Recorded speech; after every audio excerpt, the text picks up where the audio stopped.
So, ganito magkuha ng derivatives ng isang problem using shortcut method. So, tingnan mo lang dito, ang focus mo lang dito is ito. So, idalabas mo siya, 2x plus 3. So, ang shortcut nito is cancel mo na agad yung constant.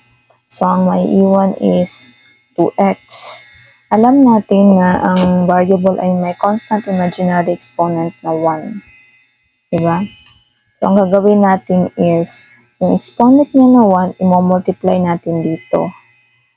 So, magiging 2 times 1 times yung variable niya. Kapihin mo lang yung exponent niya na 1 and then magsasubtract tayo ng 1 din. So, ang unang ginawa is i-cancel yung constant. Pangalawa, i-multiply natin yung exponent ng variable dito. Kaya yan magkaroon ng ganyan. Then, mag-subtract tayo ng 1 sa exponent ng x.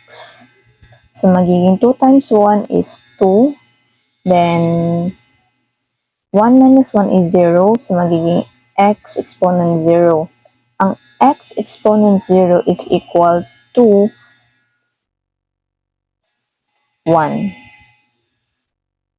Kapag ang variable ay may exponent na 0, ang value niyan is 1. So, magiging 2 times 1.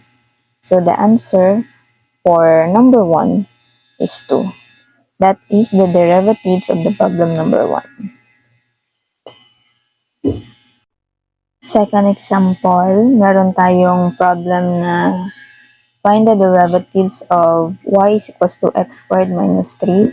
So, ganun lang din. Focus ka lang din dito. Huwag mo na isali yung y. Then, cancel yung constant as usual. Then, ang matitira na lang is x to the power of 2. Ngayon, yung 2 dito, imomultiply mo lang siya dito sa coefficient ng x, diba? So, ang coefficient ng x is 1.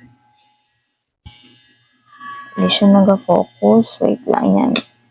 Alam natin na ang coefficient ng mga variable is 1. So, imomultiply natin ito siya na exponent ng x dito sa coefficient ng x. So, magiging 2x. And then, second step, maminusan natin siya ng 1. So, magiging 2x 1. Pero kapag nilagay tayo ng final answer, hindi na natin kailangan lagyan ng 1 ang exponent ng x kasi alam natin na constant, imaginary, 1 yung mga variables. So, the answer is 2x. So, paano kung fraction naman yung problem tulad nito? So, ang gagawin natin is ilalabas lang natin yan and alam natin na may exponent yan na imaginary exponent yan na 1, diba? So, ang gagawin natin is iaakyat natin itong x dito sa numerator. Kapag iakyat natin itong x, magiging negative na yung exponent niya. So, magiging 1 times x negative exponent of 1. Pero hindi na natin kailangan ilagay itong 1 kasi nga wala naman talaga siyang, hindi siya maka-affect kahit anong i-multiply mo sa kanya. So, focus na lang tayo sa x, negative 1. So, same method. Yung negative 1, i-multiply natin siya sa coefficient ng x, which is an imaginary 1. Always yun siya. So, yung negative 1, i-multiply natin siya dito. So, magiging negative 1x. And then, yung negative 1, copy lang. Then, yung third step na gagawin natin is magma-minus 1 tayo. So, negative 1 times x is negative x. Then, negative 1 plus negative 1 is negative 2. So, ang gagawin natin kasi hindi naman pwedeng negative ang exponent ng mga variable, ibabalik natin siya kung saan siya nanggaling sa baba. So, mariremain lang itong itong sign niya. So, lagay lang natin siya dito. And then, ibababa natin itong x. So, maglagay tayo ng 1 dyan. Pag ibaba natin yung x, magiging positive 2 na itong exponent niya. Bakit positive 2? Kasi, kapag iakyat natin, di ba magiging negative tulad nito? So, kapag ibaba natin siya, magiging positive na siya. So, yan yung answer ng problem number 3. Using shortcut method in finding the derivatives. So, paano kung yung problem ay may radical na? Same method, same process. So, focus lang tayo dito sa problem na 1 over square root of x. Ang una natin gagawin is gagawin natin siyang exponent. Ang square root ay gagawin natin siyang exponent. Paano? So, alam natin na ang exponent, ang square root ay may imaginary 2 sa labas at ang x ay may imaginary 1 sa loob. So, kung i-convert natin yun siya, it's the same sa 1/2. Kung cube root naman, so exponent ng x dyan is 1 and then cube root 3 sa labas, so x magiging 1/3, same dito, and so on and so forth. So, ito ang gagawin natin, ito ang gagamitin natin.